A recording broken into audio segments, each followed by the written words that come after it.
Hello, everyone, and welcome to another episode of Mission Apollo, the official Apollo Scooters podcast. Today I'm flying solo, as I'll be answering community questions that you guys have sent to us over the past couple of weeks, asking everything that you want to know about our scooters, Apollo the company, and just anything else that was on your mind. So with that, let's dive right in. The first question here is, can you explain the delivery process from A to Z, or Z? Pretend I'm 5 years old. Good question. So first, production gets started at our factory overseas, and we usually tell them a mix of different models based on our needs.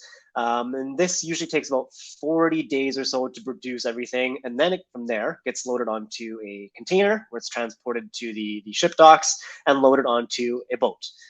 From there, the boat takes about 4 to 6 weeks to arrive in North America, usually landing in Vancouver or Los Angeles, depending if the final destination is Canada or the US.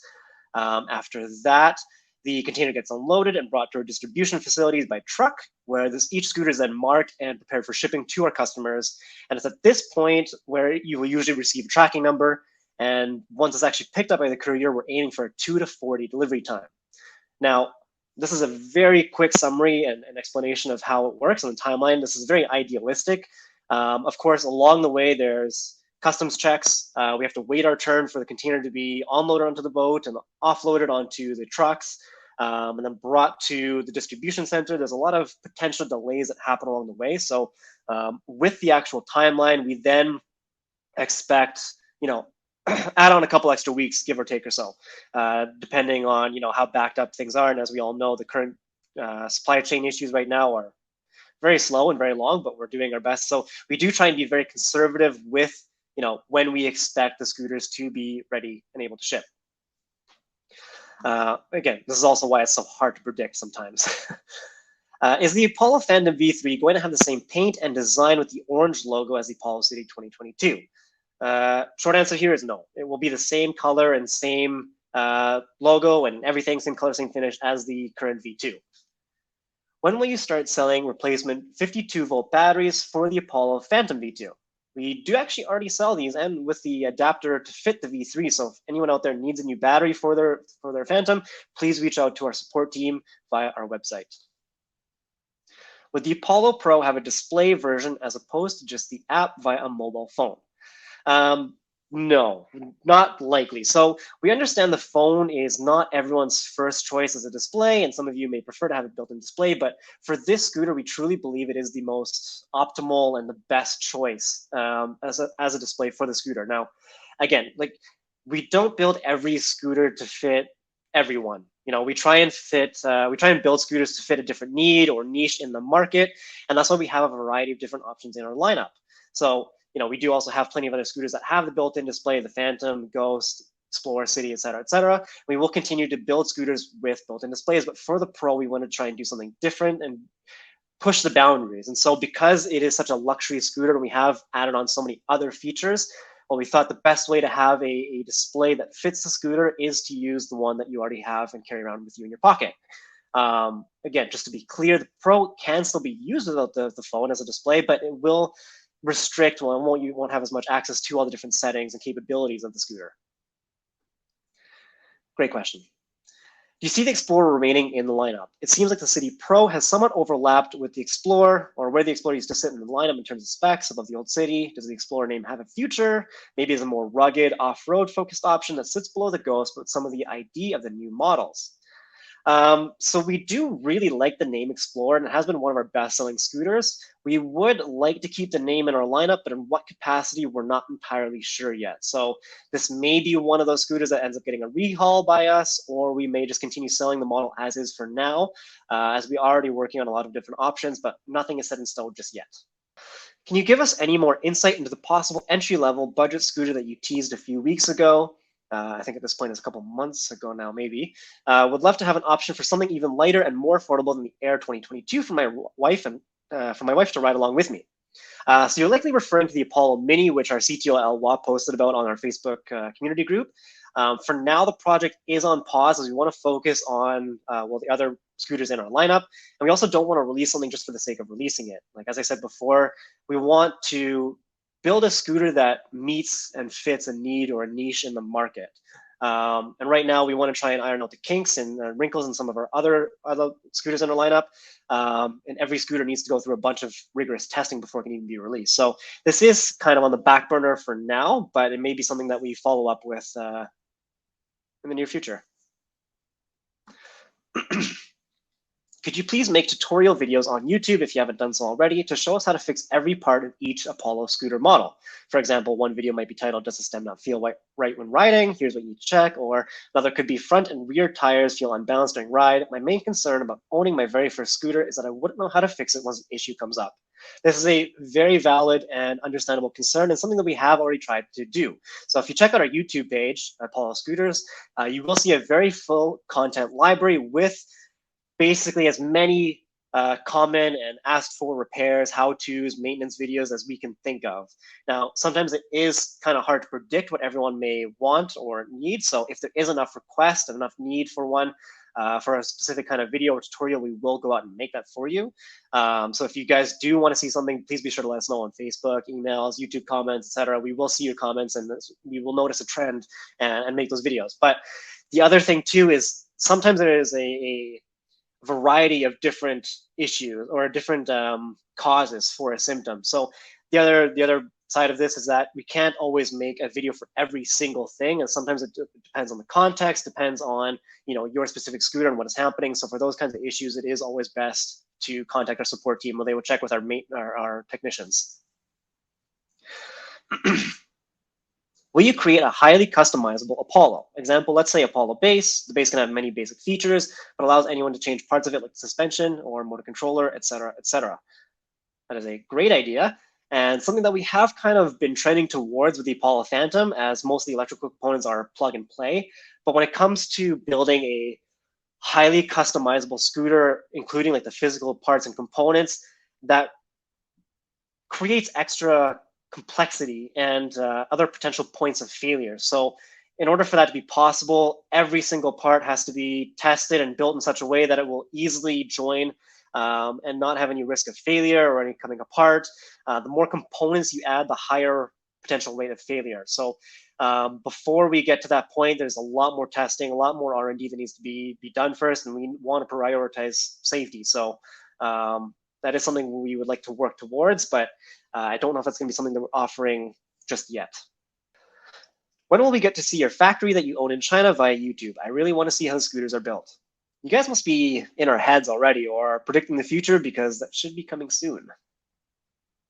Are you prioritizing front and rear turn signals on your model? Road safety is essential. Yes, absolutely. Road safety is very essential and is something we are working towards. So hopefully you will be seeing these features on the Air and City 2023. What's in store for future Ghost? Nothing as of yet, as we do intend the Ghost to be like a very bare bones minimalist performance scooter. So any extra features, add-ons, the Ghost may not be our first one that we work on. Obviously, we have the Phantom, which is our high-end, full feature scooters. So we may be offering a damper and mirrors in the future, but as far as that goes, that's going to be about it. Now, we are focusing on innovating other areas, and again, as I said, the Ghost is like that rugged, bare bones, minimalist design that we love. E-scooter laws in Montreal. Some say it's legal, and some say it's illegal. Yes, has been a very hot topic of question. Basically, it is technically illegal in Montreal, but some of the confusion, I think, stems from differing language based on where you get information from, either from the SAAQ or the SPVM, and there doesn't seem to be a whole lot of clear language around stand-up electric scooters. Most e-scooter laws that you see refer to like the moped style or the electric bicycle style, but for all intents and purposes, treat this as it is illegal or at least frowned upon. From personal experience and from a lot of other personal experiences, it's not strictly enforced. So if you do take this risk, please be sure to wear a helmet, other safety gear, respect the road rules, other pedestrians, riders, and cars, stick to bike lanes on the side of the roads as much as possible, don't speed. You want to try and promote a good image of electric scooters. Some people may ask, why are we selling electric scooters in Montreal if they are technically illegal to use on public roads? Well, they're not illegal to sell or buy, as you can still use it on private property, but the risk does come when you use it in public. Will you sell your scooters directly in Spain? We do actually already. So if you visit our website on the where to buy section, you can see that at the very bottom of the page on any page of our website, you will see we are selling them via a partner called urbing.net, urbing.net. So go to apolloscooters.co or .ca, scroll all the way to the bottom to the where to buy, and you'll see our full list of approved partners.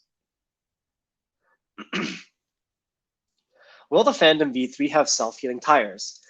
Unfortunately, no, because the Phantom and most other scooters have a split rim design, making it easier to change the inner tube and tire. The self-healing tire does not work with it. The self-healing tire needs a solid rim, which is going to be hard to implement on the Phantom. So for that reason, we're not able to offer it. Why did you discontinue the Air Pro? This is a bit of a misconception, as we didn't actually discontinue the Air Pro, we just discontinued the name, the Air Pro. So we discontinued the actual base model Air, as we found there wasn't enough differences, enough differentiation between the base model and the Air Pro, and most people were buying the upgrade to the Air Pro anyway. So with that, we discontinued the base model Air and gave the Air Pro the old name, just Air by itself. And then from there, we may work on a even lower base model, like we were talking about the Apollo Mini, but that's going to be in the near future. Will any scooter be better than the Apollo Pro made by Apollo? Define what's better. Is it faster? Is it longer range, more features, more comfort? The thing is, like, as I said before, we build a variety of different scooters to fit different needs and niches. So not every scooter is going to be for everybody. Some people want to go faster. Some people don't care about speed, but they want to have longer range. Some people don't care about either of those things, well, you know, within a certain extent, and they want more features, more comfort. It's about the experience of riding. So what makes a scooter better is going to be different for everybody. And that's why we try to have a variety of different options in our lineup. Somewhat related, would you guys make a scooter that goes over 100 kilometers per hour? First of all, why would you want to go 100 kilometers per hour on a scooter? 100 kilometers per hour on a scooter is very different from 100 kilometers per hour on a motorcycle or a car. These scooters, you know, the tires are much smaller.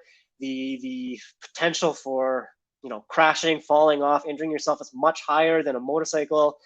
I mean, you're crazy if you want to go that fast. But I mean, I guess it's never out of this, you know, not impossible. But you know, in doing so, that's also where we get into serious liability issues. And as scooters get bigger, faster, I think this is going to be trending to where eventually scooters will be outlawed or regulated heavily. This is not something we really want. We want to try and build scooters that are, you know, for everybody, you know, within reason and within a variety of different areas. So our goal is to cater to like the mass market and to make micromobility and transportation a viable solution for everybody. But going 100 kilometers per hour is not something that's going to solve that. And I think will only create more problems for regulations and for where the scooters are allowed. Will the Phantom ever share the Apollo integrated design that the City 2022 has? It is, yeah, I guess that's something that we started and worked on with the Phantom, trying to make everything a little bit more easy to work on, the plug and play. And then the City went an even step farther, making everything very seamless and hidden. So we may do that with the Phantom in the future. We don't have a definitive answer right now, but if we do, you know, make it that same kind of seamless, very sleek design as the City, it will require a lot of redesign.